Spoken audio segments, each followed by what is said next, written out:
Welcome to Juice and Nuts. My name is Nenebi Tony, and there are three things I seek to do when I review music on this platform, right? Number one, I use African music as a vehicle to talk about African culture. And when I say African culture, I don't just mean indigenous practices, but also our cosmopolitan way of living, right?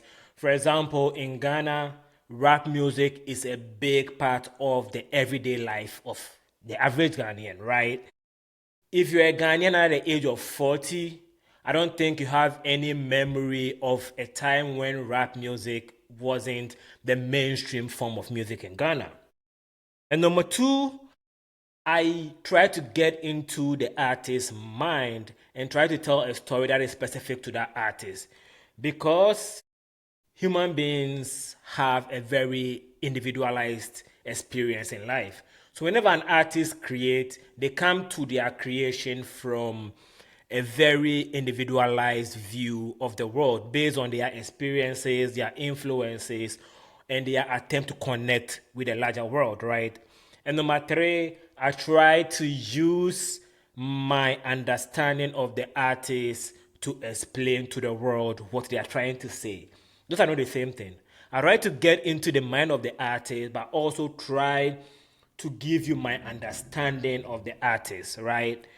And so whenever I am reviewing an album that gives me so much to work with, I'm excited, right? So today I'm excited to review the 11th album of Ghanaian rapper M.Anifest. And this album is actually one of the best albums who have come out this year. It came out on March 29th, I believe. And I have tried to stay away from reading any interviews that M.Anifest have done from then till now because I don't want his view of his music to influence my view of his music. Even though he made the music, I get to decide what the music means for myself, not him. So when I'm finished reviewing, I'm gonna go back and listen to all the interviews he's done, his interview with Ebro, all of those stuff to try to get into his mind after I have formed my opinion of him. I love to do that because I grew up in the entertainment business in Ghana, and when I used to be a spoken word artist, one time I was in the studio with Ghanaian legendary producer Hammer of the last two. And I was writing and I wrote a bar that I thought was fly. And instead of using a rhyming scheme that was noticeable, I used a rhyming scheme that you have to listen like 4 or 5 times to get it. And um what's the name? Hammer told me that people will be bored when they are listening to this line because it is hard to decipher what they are trying to say. In as much as you want to be deep, you also want to be entertaining. So, what does this line mean? And I try to explain to him, he's like, no, no, no, no, no, I don't care about your explanation. You are not going to be able to go to every individual's house to explain to them what your line means. So, what you are going to do is you are going to try to communicate what you are trying to tell me with your writing in the way that I don't have to ask you what you mean. Unless, of course, it's a reference that is not something I'm familiar with, where when people who are familiar with you hear it, they are going to get.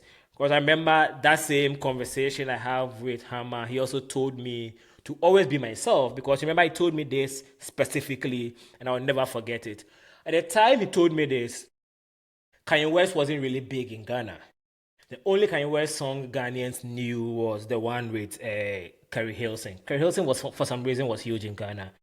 So I remember I used to write about Kanye West a lot on social media. I still do. And then Hammer asked me that, do I know any people who like Kanye West as much as I do? I'm like, maybe two or three of my friends. And I was like, well, there are like a million people in their rooms who like Kanye West, who want somebody to be a voice for them and explain Kanye West to people who don't necessarily get him. And not everybody have the ability to communicate the way you do. So anytime you write, try to communicate on behalf of people like you. And the way you communicate on behalf of people like you is by being true to who you are. And that is a lesson that has stayed with me till date. Anytime I write, I try to bring out all the things that influences me growing up in Ghana, listening to rap music, going to church. My mom is a Muslim, reading aspects of the Quran, So all these influences form a part of who I am. So whenever I write, I try to do that. And I assume that every artist tries to do that. So I'm excited to get into this album. And, on Juice and Nuts, what I try to do is whenever I don't like an album, I say, that means I'm not messing with that artist. When I say that means I'm not messing with that artist, but they can do their thing. It's not for me. When I say it's juice, that means I'm not messing with that artist. They can do their thing, but I also know there are people who mess with that artist. Just not me. When I say it's nuts, it means I'm messing with that artist. When I say it's juice and nuts, that means I'm messing with that artist heavily. So at the end of this review, I'm going to give you how I feel about M.anifest, right? Okay, let's get into it. New Roads and Guava Trees. What is the concept of this album? Because M.anifest is a writer and a conscious rapper, I believe that there is a distinguishable context to this album. So I was listening to the theme that runs through every single song on this album. And I came up with three things. With the music, specifically the music, because rap is about two things, the music and the lyrics. Rap is an acronym, rhythm and poetry. So the music and the lyrics can come together to say one thing, and sometimes the music and the lyrics may be saying two totally different things, right? And it's also poetry. So I believe the message M.anifest is communicating with the music is cosmopolitanism. How Africans are influenced by more than just our indigenous practices, but also the world around us. And with the lyrics, I believe that the album is doing two things. It's an album about using everyday vices as a hook to address everyday social ills like poverty and injustice. That is a running theme on the album. But also, I believe that this album is going into the idea of newness, both in the personal life of M.anifest, but also in his professional life as an artist, right? This, I believe, is his first album that he's releasing on the Mass Appeal Nas record label, which also have ran the jewels on their label. It's a historically respected hip hop record label, and putting out an album as a rapper from anywhere in the world is a big, exciting achievement, and I commend him for this. And I love the fact that he is not shying away from this achievement, but embracing the newness of this on the album. Especially, this is his 11th album, so I love that. And also, the newness is also about his personal life. He made a lot of references to new kids in his life. I didn't get a sense that M.anifest himself has a newborn baby. I had a sense that his brothers and sisters have kids because he specifically mentioned nieces and nephews on the third song on the album, right? So that idea of having new family is an idea of newness that he tries to explore on the album, but also the newness of him, because there was somewhere where he said, I'm not the same guy I was in uni. So, he's also growing. And that newness is also one of the themes that he explored on this album. And I love that he is exploring all these different aspects of newness and all these different aspects of using vices to address ills. That is very creative, very artistic, and very poetic. And so, based on that alone, that would have been a 5 out of 5 album. But that's not the only thing on the album. So I want to go a little bit into the history of rap in Ghana for just maybe 3 seconds and use it to explain something, right? The history of rap music in Ghana started with something we call Hiplife. Hiplife is a combination of hip hop and high life music. High life music is the Ghanaian version of jazz. There are people who like to say high life music came from jazz. I do not believe that. High life music is a specifically Ghanaian coastal type of music that sounds similar to American jazz music. American jazz music did not invent high life music.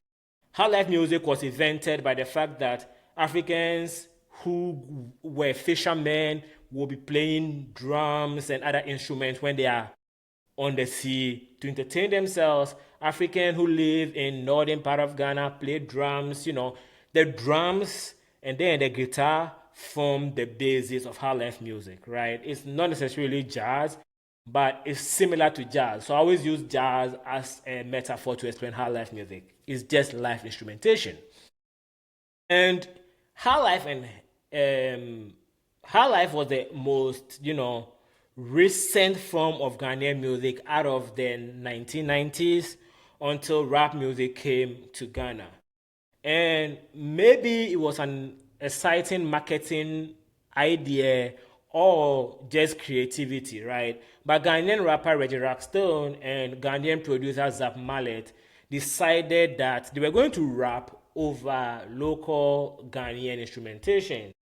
And so Hiplife was created, a combination of rapping over Ghanaian instrumentation, right? And it was so popular by the early 2000s, rap music was the most popular form of music in Ghana.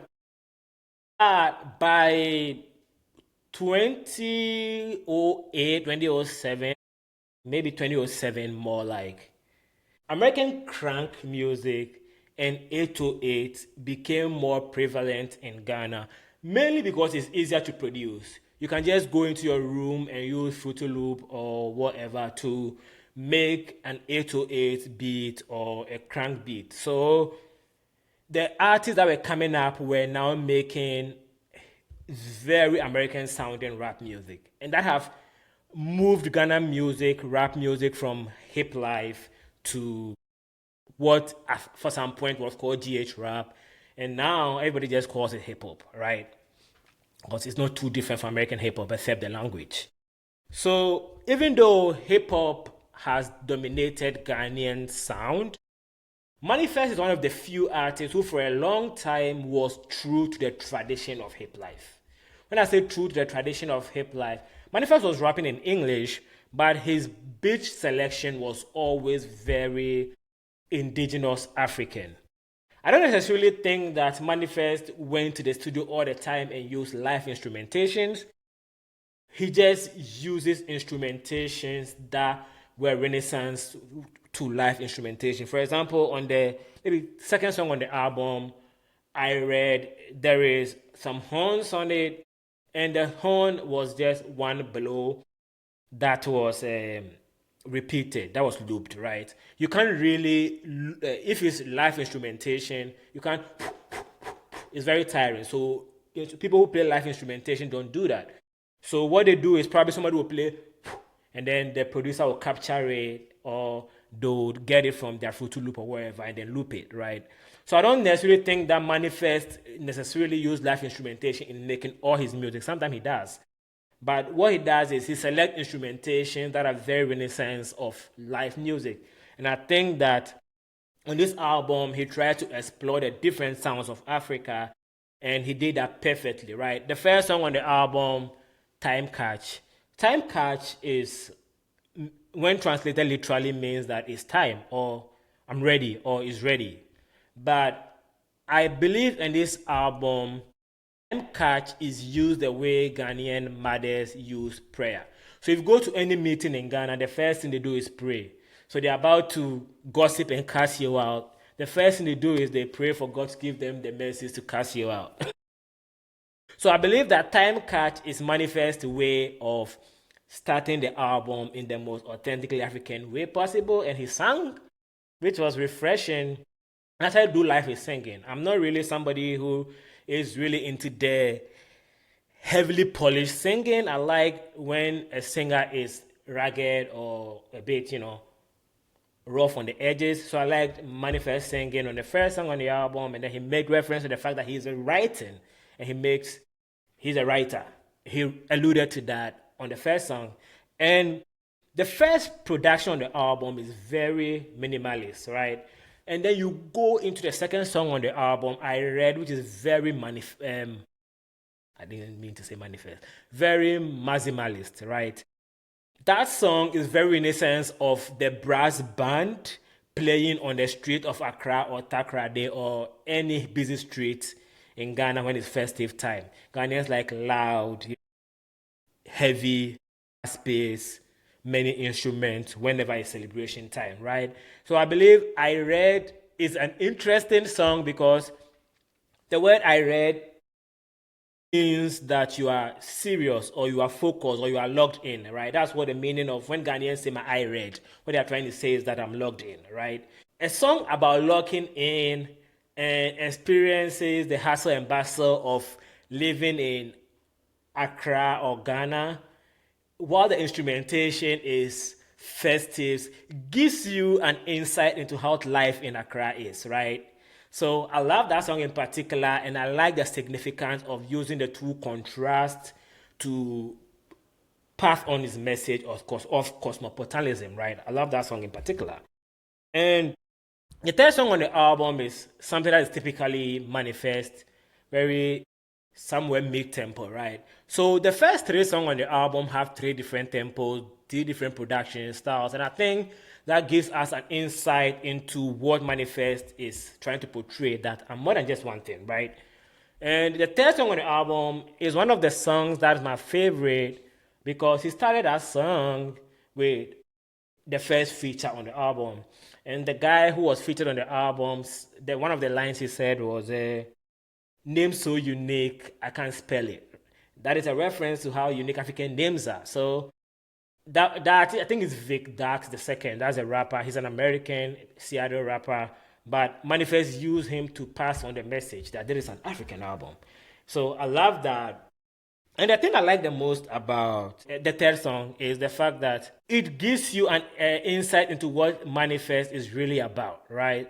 It gives you somewhere between, it's called Badman, right? Somewhere between him trying to be a good guy, but not really.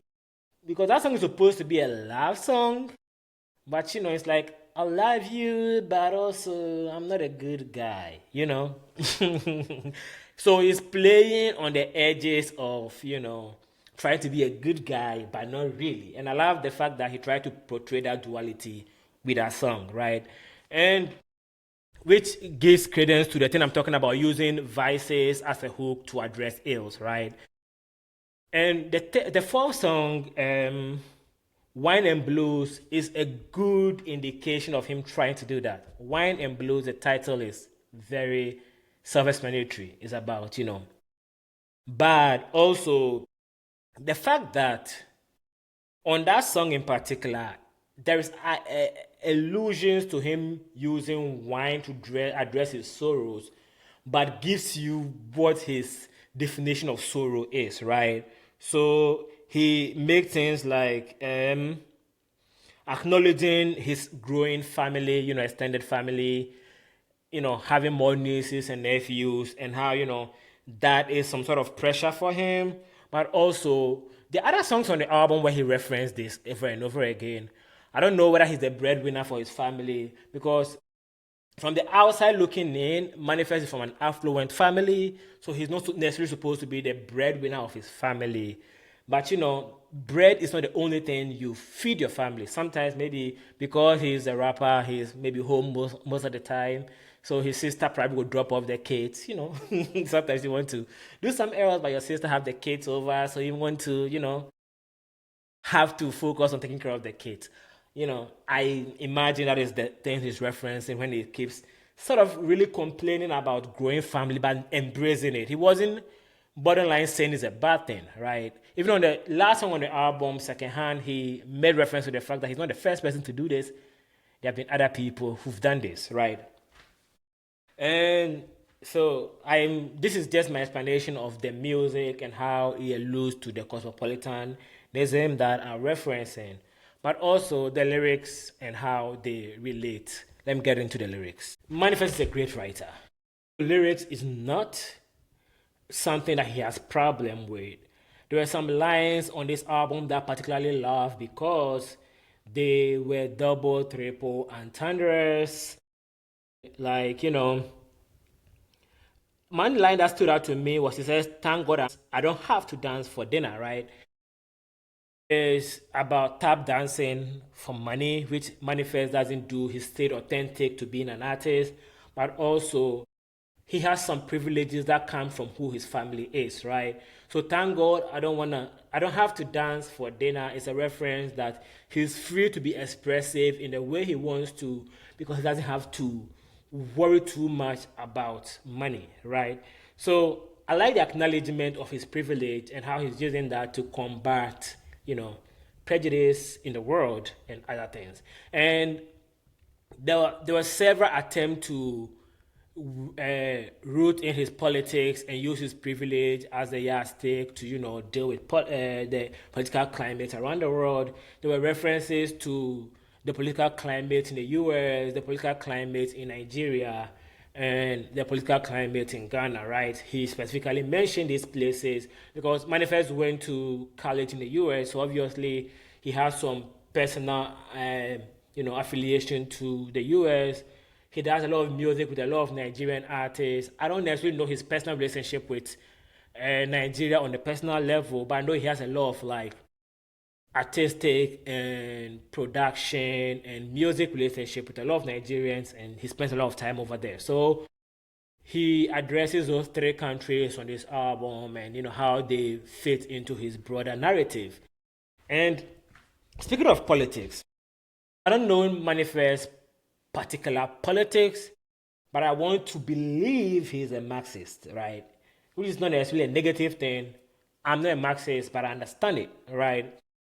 I say that because on the song My God, which I'll specifically talk about because that is one of my favorite writings on the album, he made a reference to a Karl Marx quote, religion is the opium of the masses, right? But I love how he flipped it.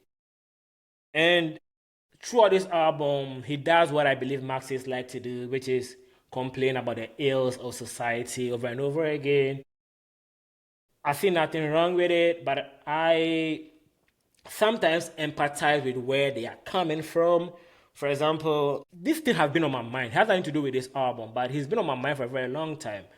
There was a company in Ghana called Vodafone. It's a telecommunication company. And Vodafone recently sold to a company called Telecel, and then they moved out of Ghana. And they said never made profits in Ghana. What I got from that is they never pay taxes in Ghana. I know for a fact that the first 10 years Vodafone operated in Ghana, they didn't pay taxes. Because if you're a telecom company in Ghana, fall under what the government calls the free zone, right? That means that the first 5 years of your existence in Ghana, because of how capital intensive the endeavor you're about to embark is, you don't pay taxes for 5 years. However, if you make losses during those 5 years, you can shift those losses to the 6th year and write off those losses from your taxes. And Vodafone said they made losses in the first 5 years, so for the next 5 years, they didn't pay taxes. And I think as of 2013, Vodafone was supposed to be able to pay taxes because they were making enough money. But also, they said they used that money to do what they call research. So Vodafone paid itself to do research for itself. And then they wrote that off their taxes. And I think it became a case that went to court. But the thing with tax issues is because of how personalized they are, the case never really went all the way to a conclusion. I think they had a settlement, so we will never know how Vodafone settled with the government. So whenever Marxists are complaining about social ills, as a person who believes in the free market and who believes that entrepreneurship drives innovation, so we should always champion entrepreneurship and free market. I understand that there are also unscrupulous people in the world who take advantage of systems that exist to drive innovation, to deprive people of basic amenities. And I believe that's what Vodafone did. And now that they're out of Ghana, Ghana got nothing from Vodafone being in Ghana. Right? So whenever people like Manifest are addressing the situations like this, I don't have a problem with it. And the capitalist side of me goes like, yeah, do that because we need that, right? The reason why I said the capitalist side of me is I do not necessarily have a political leaning. And I've heard people say that, what's the name? What's the way they used to describe people like me? Moderates are the worst problem in the world because we allow ill to blah blah blah blah blah blah. I don't care. I don't consider myself a moderate. I have strong views on some capitalist issues. I have strong views on some socialist issues. One of my strong views is I am very, very, very pro-union because I believe you cannot have a free market if everybody playing in the market do not have a good chance at negotiations. And because labor does not control capital and production, labor does not have a lot of say individually in the free market. And unions give labor the chance to come as a collection and negotiate. Numbers are good when you are negotiating. So there's nothing in this world that will make me somebody who believes that the free market should operate in the most utopian way possible will be against unions. But most people who are free market happen to be people who have control over capital and production, so do not want to pay labor fairly. I'm looking at you, Jeff Bezos, Elon Musk, and people like that. I don't think. Okay, let's go. There. Let's go. So yeah, so I like the fact that his politics is very loud and clear in the music. Even though I don't necessarily agree with all his political stances, I get why they exist and why it is important. And the song I referenced to discuss his politics, My God, is one of my favorite songs on the album. My God, M.anifest showed his best skill as a writer. What he did on the song My God is he used religion as a metaphor for Stockholm Syndrome, but also used Stockholm Syndrome as a metaphor for love, right?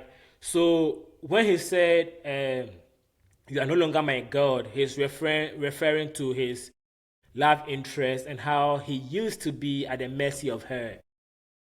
But he's trying to break free of her. I said trying because I did not get a sense that he was completely wearing of her. But the next, and even on the next song, he kept, doubling down on being at her mercy. The next song was Ease Your Mind, right? And I like how he used these big themes like religion and Stockholm Syndrome to address personalized interpersonal relationship. Because at the end of the day, we are all living the same life. All of us have had those experiences where somebody you do not want to have too much control over you, have too much control over you just because you have feelings for them, right? So I like that he addressed that in the song, but addressed that in the most creative, imaginative way possible. And he did that a lot on this album. He used booze as a metaphor to address other, mental health issues. He used puff as a metaphor to address other, issues, right?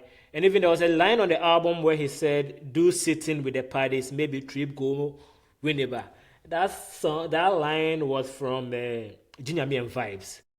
And that line was funny to me because I've seen M.anifest once outside of him being on stage because I used to work in media, so I used to see him perform on stages, right? But outside of his day job as an artist, I've seen him once. And I saw him as Legon Botanical Gardens. So when I saw M.anifest, he was sitting with Obrafo. And M.anifest is a conscious rapper. Obrafo is a conscious rapper. So my stereotype is these people, anytime you see them, all they do is reading books and trying to be intellectual. And guess what? I was right. When I saw M.anifest and Obrafo at the Botanical Gardens, they were sitting at the restaurant in the garden and they had some books in front of them and a laptop. And it's just, they seemed like they were either in a serious business meeting or a serious lyrical, writing meeting. And I'm like, this is so stereotypical. Conscious rappers getting together to write in books when there's a laptop sitting next to them. So yeah, that line, I was like, okay, so M.anifest and his friends sitting together is like they have a drink and what they do is, ton, yeah, no, Sunday FRJ. Yeah, so I love that there's a big reference to different aspects of Ghanaian lives on this album. Another song that I like on the album was a Safe Place, right? Safe Place is also supposed to be like a love song where he's expressing how the girl is supposed to be his safe place, but you know, his did he say his mind was weird, but his heart was a safe place? I think there was the girl at on the hook was representing manifest love interest. And even though she was trying to say that, even though she's an overthinker, in her heart, she's in love with him. That's what she was trying to say. And he also came in to affirm those sentiments, but also express that he felt the same way, right? But there are some lines that got my attention, right? Lines like crucial like the next election. That line got my attention because I've always held the view that every single election you've had in the world, people will be like, this is the most important election of your life. Really? I thought the most important election of our life was the last election. But apparently the most crucial election of your life is the next election. I like that he played with that. But also there was a line on that album that on that song that I relate with. He said, "This config I get them since adolescence." That means that he grew up as a confident kid and have remained a confident kid his entire life. That's something I relate to because I grew up a confident kid and I'm always going to remain a confident person. Some of it comes from the fact that I grew up in Ghana, a black person in Ghana. And whenever you travel around the world, when you grow up in Ghana, you realize that there is some sort of comfort and confidence that comes from just growing up in Ghana around just black people, where you are not judged based on the color of your skin, but based on the content of your character. And if you were like me, and your character doesn't even fit with the Ghanaian model of how you're supposed to live, there was still an understanding of your character. For example, when I was in Ghana, I used to take walks a lot. And so I'll be walking around and somebody will call my mom that your son is walking about. Is he okay? And my mom will be like, yeah, he likes to do that. So whatever you did as a my grandpa also encouraged me to leave my beard when other people in my society were trying to tell me to cut it, right? So if you were a Ghanaian growing up in Ghana, even though Ghanaian, the stereotype of African parents, if you look on TikTok, is they are harsh and they say mean things to you, there's also an aspect of them that is affirming of your personality and your identity, right? If your parents come to understand that this is who my child is, they'll do everything to protect that child, unless, of course, the child is into some vices. Even that, some parents are, you know, what I'm trying to say is that growing up in Ghana gives you some level of confidence that when you go into the rest of the world, you realize that it is a privilege to be a Ghanaian growing up in an African country where everybody is black and everybody sort of accepts you for who you are. I say sort of because we live in a society where we live in a society. Not everything you do will be accepted by that society. I've come to understand that. So I love that he addressed that, right? And I'll end by saying this. Ease My Mind is a master class in gaslighting, if you believe gaslighting and manipulation is a real thing. I do not believe that gaslighting and manipulation are real things. I believe that women made up gaslighting and manipulation to evade taking accountability for their decisions by shifting all the blame on the man, right? I know that sounds like I'm gaslighting. But I believe that if you believe that gaslighting is a real thing, the manifest verses on Ease My Mind is just a masterclass in gaslighting. So basically, what he's telling the girl is, I'm in love with you, I want to be with you, but currently, not really. I want to love you, but I don't want to love you the way you want me to love you. I want to love you the way I want to love you. And he went on to explain that he's busy and so he doesn't have time for her, blah, blah, blah, blah, blah. Basically, he is gearing her up for the defense. We were on a break. We don't necessarily asking for a break. I thought that was a masterclass in gaslighting. And nobody gaslights better than an intellectually sound individual. Street guys don't know how to gaslight, really. They use Takashi. But intellectually sound guys, we know how to, Not me personally, they. Because I went to therapy, so I don't gaslight. And yeah, so I like that how interesting that song is, how important of a lesson in gaslighting that song is. If you're a guy and you want to, get your sweet boy vibes on without necessarily having to be seen as a bad guy, Ease Your Mind by M.anifest is the song that gives you a masterclass into how to do that. After Ease Your Mind, there is Free the Youth. Free the Youth is a good song. I think it's a single because I've seen a video on it out.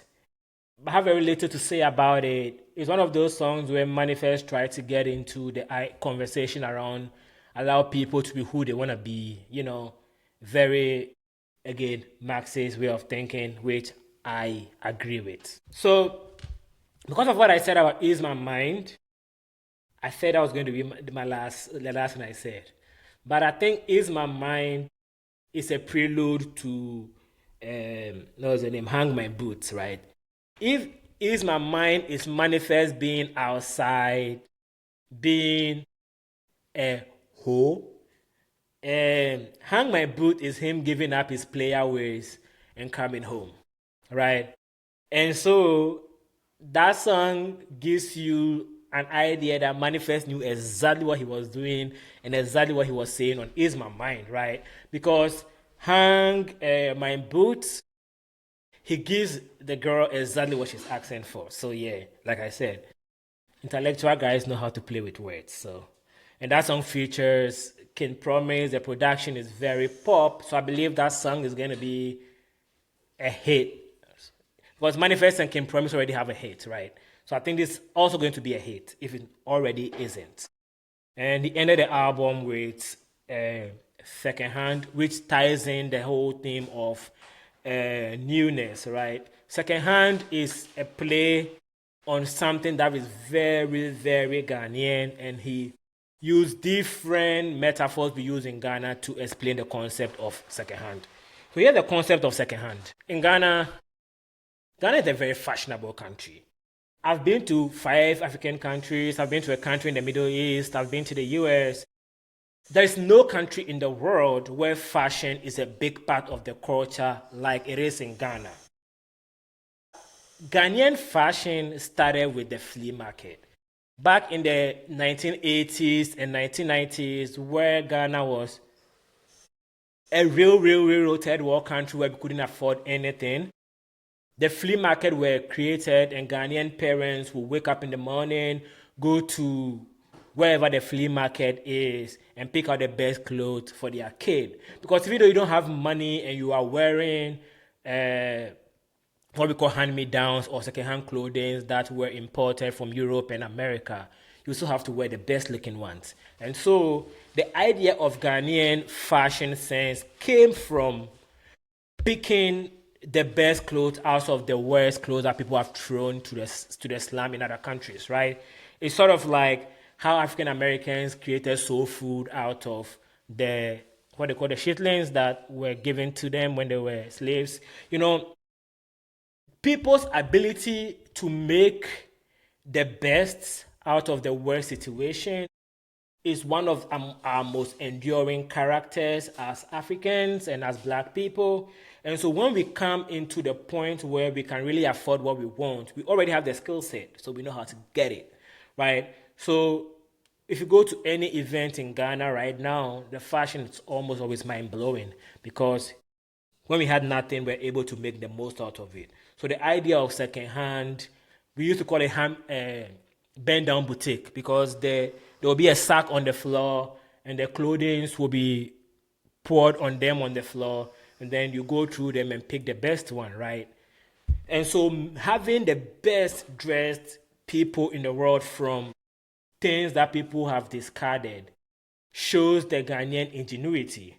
And so on the song Secondhand, even though M.anifest is making allude to the fact that nothing is really new, everything is recycled, he was also making reference to the fact that we've made the best out of the worst before. So we can always do that. I love that he ended the album on that note. And there was a line on that song that I don't relate to. The line said, "Sporting my body, that's King Reverend Brown." He said, "Sporting my body, that's King Reverend Brown curved the hairline, maybe a sugar one." So basically, he's a bald guy, like Reverend, just a dark skinned one. But since LeBron James went and did his hair, maybe he should also do it. And as a person who may or may not be bald, I cannot relate to that line. But seriously, this album is not. Manifest was in his bag, both on the production and then the musical, side of this album. Wow.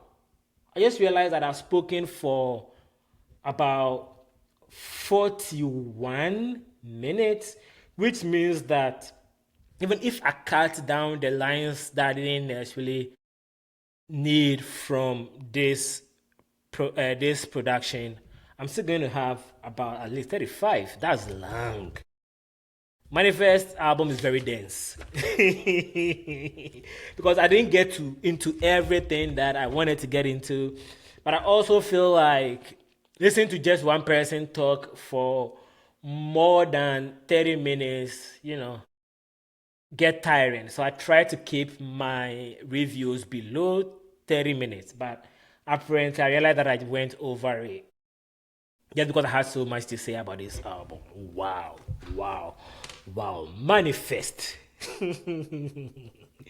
I like everything he did on this album. I need to get more and more rap albums out here to review. I love rap music. So Afrobeat albums usually gives you a little bit to talk about, but rap albums, because of how dense lyrical they are, gives you so much more to talk about. So I had so much more to talk about.